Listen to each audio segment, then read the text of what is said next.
ప్రేక్షకుల్ని థియేటర్కి తీసుకొచ్చి ఒక ఎక్స్పీరియన్స్ ఇవ్వాలని ఏదైతే చూశాడో, అందుకే నువ్వు కూడా షూటింగ్లో చూసినావు, ఆయన తీసుకుంటూ వెళ్తుంటే నేను ఎప్పుడు ఆపలా. ఒక డైరెక్టర్ ఏమో అడుగుతున్నాడు, ఎలా అచీవ్ చేయాలి, అది అచీవ్ చేయండి అని చెప్పా. అది అయిపోయిన తర్వాత నేను ఎప్పుడైతే యావిడ్ రూమ్లో సినిమా చూసుకున్నానో అప్పుడు నాకు అది ఎస్, వేణు అడిగింది ఇచ్చాను కాబట్టి ఆయన ఈ సినిమాని ఇవ్వగలుగుతున్నాడని. ఈవెన్ రాత్రి ఇప్పుడు నువ్వు ఒక భయంలో ఉన్నావు, ఎందుకంటే మనం లోలో ఉన్నప్పుడు చాలా భయంలో ఉంటాం. నేను అవన్నీ చూసేసాను. నైట్ నువ్వు నాకు ఫోన్ చేసి ఒక రీల్ చూసేసి ఒక ఎగ్జైట్మెంట్తో ఫోన్ చేసావు. ఎందుకు?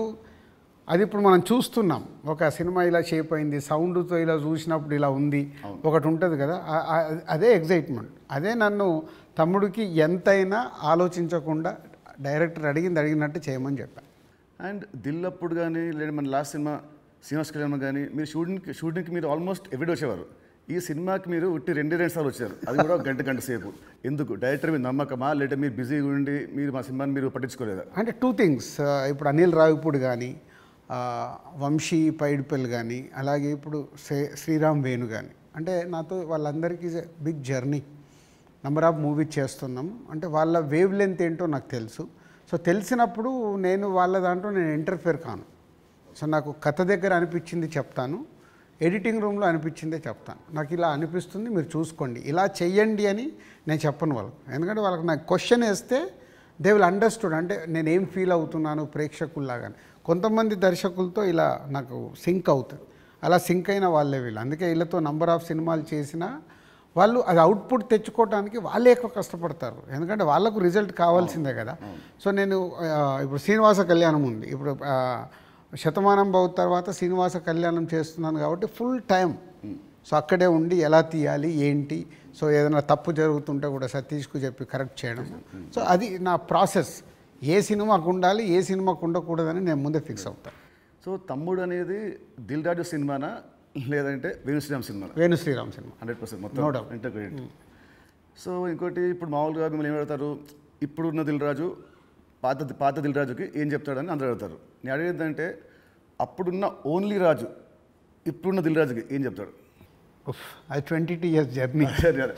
అంటే అంటే సినిమా అంటే దిల్లు సినిమా నీకు మనకు అండర్ ప్రొడక్షన్లో ఉన్నప్పుడు, షూట్ జరుగుతున్నప్పుడు నీకు దుబాయ్లో సాంగ్ చేస్తుంటే సడన్గా బైక్ స్కిడ్ అయ్యి నీ కాలు పైన పడింది. కాలు పైన పడితే మధ్యాహ్నంకి వెళ్ళి షూటింగ్ ఆపేసాం. అది నాకు ఫస్ట్ ఫిలిం. షూటింగ్ ఆపేసిన తర్వాత చిన్న నీకు ఎయిర్లైన్ ఫ్రాక్చర్. వినాయక్ ఇక్కడ ఉన్నాడు, నెక్స్ట్ ఠాగూర్ సినిమాలో బిజీగా ఉన్నాడు. అన్న మీరు వెళ్ళి సాంగ్స్ తీసుకొని రండి అన్నాడు.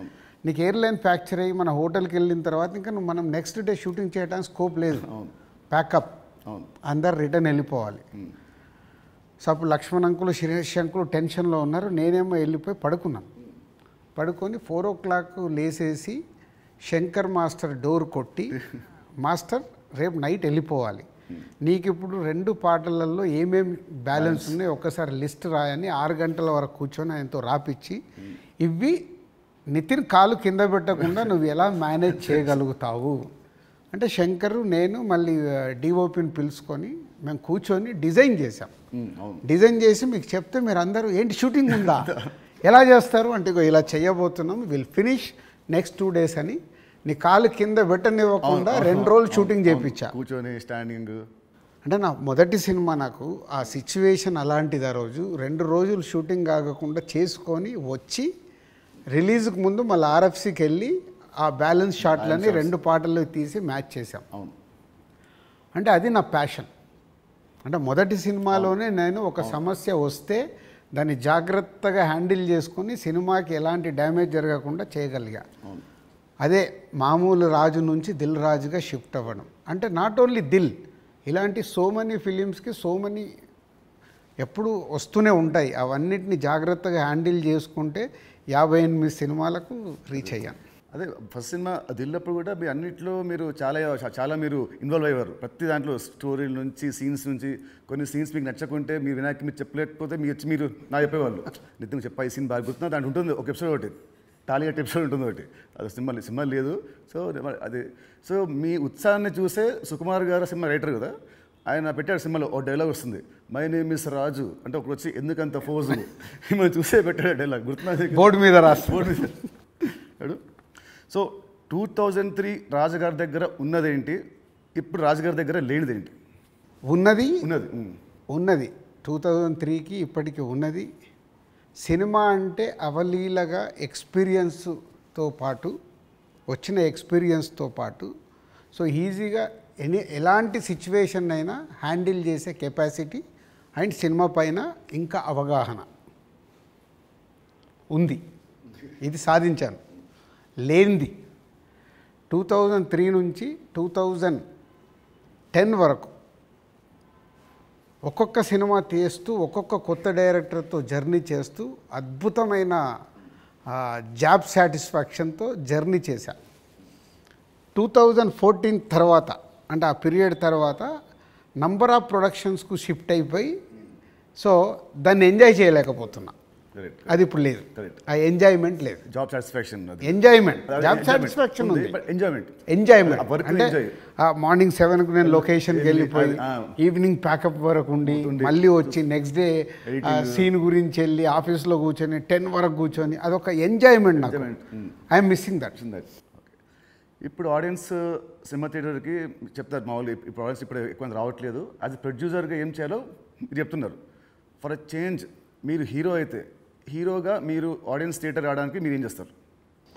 ప్రొడ్యూసర్గా చెప్తున్న దిల్ రాజు చెప్తున్న అన్ని పాయింట్స్ని నేను నితిన్ ప్లేస్లో ఉంటే నేను ముందడిగేసి అరే ఇవన్నీ ముందు మొదలు పెడదామని మొదలు పెడతాను. సరే, దిల్కి అండ్ తమ్ముడికి ఈ మధ్యలో మీరు ఏమంటారు నా పర్ఫార్మెన్సా నాలో చూసిన చేంజ్ ఏంటి, మార్పు ఏంటి, ప్లస్ అండ్ మైనస్?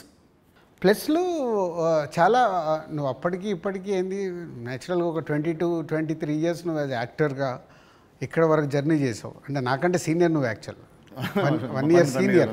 నేను 2003లో ప్రొడ్యూసర్ని అయ్యా, నువ్వు 2002లోనే హీరో అయ్యావు. అంటే నాకంటే 1 ఇయర్ సీనియర్. సో నీకున్నది ఆ ఎక్స్పీరియన్స్ వచ్చింది ప్లస్. సో ఆ ఎక్స్పీరియన్స్తో నేను ఎలా హ్యాండిల్ చేస్తున్నానో థింగ్స్ని హ్యాండిల్ చేయగల కెపాసిటీ వచ్చింది, మేనేజ్ చేయగలిగే కెపాసిటీ. లేనిది అంటే 23 సంవత్సరాలలో నువ్వు అంటే ఇప్పుడు ఒక దిల్ రాజుగా నేను నీకంటే జూనియర్ని 1 ఇయర్ని సాధించుకుంటూ ఒక టాప్లోకి వచ్చా. నితిన్ని నేను అలా ఊహించా. నేను దిల్ సినిమా చేస్తున్నప్పుడు, ఆర్యా సినిమా చేస్తున్నప్పుడు బన్నీని, దిల్ సినిమా చేస్తున్నప్పుడు నిన్ను, అంటే వీళ్ళు నాకు ఫ్యూచర్ స్టార్స్ అని ఊహించా. కానీ నువ్వు ఆ మార్క్ అచీవ్ చేయలేకపోయావు. నువ్వు కోల్పోయింది అదే అనేది నా ఫీలింగ్. ఇప్పుడు తమ్ముడితో నాకు మళ్ళీ వస్తుందనుకుంటారా ఆ పూర్వ వైభవం? తమ్ముడితో సక్సెస్ఫుల్ హీరోగా వస్తావు, కానీ ఇది సరిపోదు.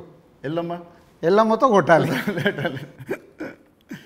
సో దిల్కి సీక్వెల్ చేసే ప్లాన్ ఏమైనా ఉందా? ఎందుకంటే అదొక మంచి బ్రాండ్ వాల్యూ.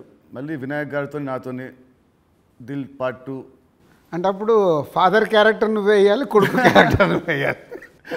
ఉంది కదా, ఇలాగ సినిమాలో ఉంది కదా, ఇచ్చాం కదా మనం లీడ్. కరెక్ట్, సినిమాలో మనకు లీడ్ ఉంది.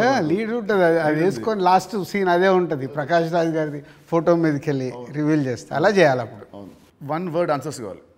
1 word or 2 words మీ ఇష్టం. 1-2 words ఆన్సర్స్. మీకు చెప్తాను కొన్ని పేరు వినగానే మీకు వచ్చే ఫస్ట్ మీ థాట్స్. పవన్ కళ్యాణ్ గారు is my star. Mahesh Babu గారు. మహేష్ గారు మా ఇద్దరికి ఒక తెలువని అండర్లింక్ ఉంటుంది. ప్రభాస్ గారు ఈజ్ మై డార్లింగ్. ఎన్టీఆర్ గారు మై నాన్న. నాన్న అని పిలుస్తాను నేను. ఓ అదేంటి ఆ లింక్ ఏంటి? అది అప్పుడు తారక్తో డిస్ట్రిబ్యూటర్గా ఉన్నప్పుడు క్లోజ్నెస్ ఉండి బృందావనం చేస్తున్నప్పుడు అప్పటికి కొడాలి నానిగారు వీళ్ళందరూ తారక్తో ఉండేవాళ్ళు. వాళ్ళందరూ నాన్న నాన్న అని పిలిస్తే నాకు అది ముద్దుగా అనిపించేది. అంటే నాకు ఈ అవకాశం ఉంది కదా అని అప్పటి నుంచి నేను కంటిన్యూ. తారక్ నన్ను అన్న అంటాడు, నేను నాన్న అంటాడు. బాగుంది. Charan garu his megastar son. So ఒక సినిమా అంటే ప్యాషన్గా మెగాస్టార్ సన్ అయినా ఎదుగుతూ ఎదుగుతూ వచ్చిన is a star hero. Allu Arjun garu. Bunny is my brother. Next Sirish Reddy garu. Sirish అందరికీ తెలిసింది మై బ్రదర్. పోతే మా ఇద్దరికి సినిమా దాంట్లో ఎప్పుడు ఒక కాన్ఫ్లిక్ట్లో ఉంటాం. అవునా? ఓకే. అంటే ఆలోచన విధానంలో కాన్ఫ్లిక్ట్గా మాట్లాడుతుంటాం, బట్ కన్క్లూడ్ చేస్తాం. రిజల్ట్ ఉంటుంది మాకు. About Venu Sriram. Venu is my boy. Thammudu సినిమాని 3 ముక్కల్లో చెప్పాలంటే Thammudu, what is Thammudu for you? Nithin నాకు తమ్ముడు, వేణు నా తమ్ముడు.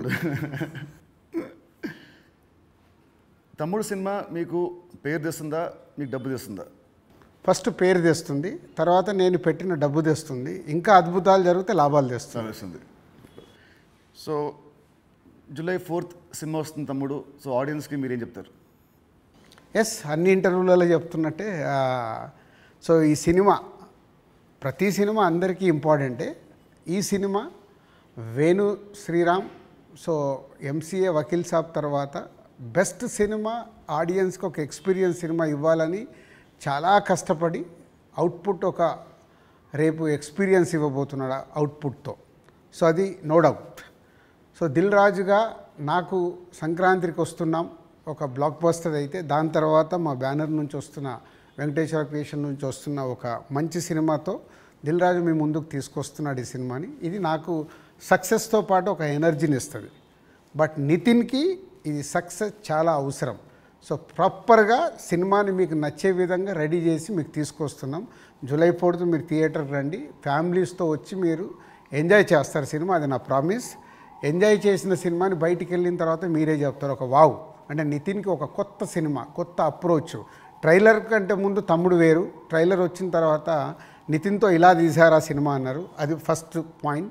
అలాగే తమ్ముడు అని టైటిల్ పెట్టుకొని ఏ సర్టిఫికేట్ తీసుకున్న దిల్ రాజు, సో ఇది సెకండ్ పాయింట్. అంటే థియేటర్ ఎక్స్పీరియన్స్ కోసం కాంప్రమైజ్ అవ్వకుండా ఏ సర్టిఫికేట్ కూడా తీసుకున్నాము. యూఏ సెన్సార్ వాళ్ళు కొంచెం లెంత్ తగ్గించుకొని యూఏ తీసుకోండి అన్న కానీ ఏ సర్టిఫికేట్ తీసుకోవడానికి థియేటర్లో ఎక్స్పీరియన్స్ మిస్ అవ్వకూడదు. ఏదైతే డైరెక్టర్ అనుకున్నాడో, నితిన్ ద్వారా ఏదైతే మీకు అందివ్వాలనుకున్నాడో, నితిన్ చుట్టూ ఒక 5 ఉమెన్ని పెట్టి ఒక కాన్సెప్ట్ ఫిలింగా 80% ఆఫ్ ద ఫిలిం మీకు ఫారెస్ట్లో ఉంటుంది. ఇది 24 అవర్స్లో జరిగే కథ, ఒక ఎక్స్పీరియన్స్ మట్టుకు డెఫినెట్గా ఈ సినిమాతో పొందుతారు. Please come and watch in theatres from July 4th. తమ్ముడు సినిమా ఉంది. తమ్ముడు సినిమా రిలీజ్ కాకముందే మీరు నాకు వెళ్ళమ్మా అనే ఒక కథ వినిపించారు. మామూలు ఇండస్ట్రీలో ఉంటుంది, ఈ సినిమా హిట్ అయితే నెక్స్ట్ సినిమా చేస్తాము అని ఉంటుంది. మీకు ఏంటి మళ్ళీ మీ మైండ్ సెట్, ఈ సినిమా రిజల్ట్తో సంబంధం లేకుండా నాతో నెక్స్ట్ సినిమా చేస్తున్నారు, ఇమీడియట్ సినిమా? సేమ్ నాకు సుబ్రహ్మణ్యం ఫర్ సేల్ జరుగుతుంది తేజుతో. అనిల్ రావిపూడి పటాస్ రిలీజ్ అయింది. పిలిచి అనిల్ని సినిమా చేస్తా అన్నప్పుడు సుబ్రహ్మణ్యం ఫర్ సేల్లో ఒక సాంగ్ చూపించి ఈ హీరోతో సినిమా చేద్దామని చెప్పా. అప్పటికే పిల్ల నువ్వు లేని జీవితం చేశాం గీత వాళ్ళతో కలిపి. సో సుబ్రహ్మణ్యం ఫర్ సేల్ సినిమా హిట్ అవ్వబోతుందని నాకు అర్థమైంది. నాకు అర్థమై వైనాట్ అంటే పటాస్ పెద్ద హిట్ అయింది.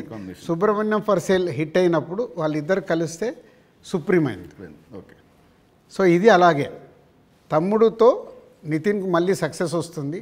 బలగంతో ఆల్రెడీ వేణు సక్సెస్ కొట్టాడు. వీళ్ళిద్దరు కలిస్తే ఎల్లమ్మ అద్భుతంగా ఉంటుందని నా విజన్.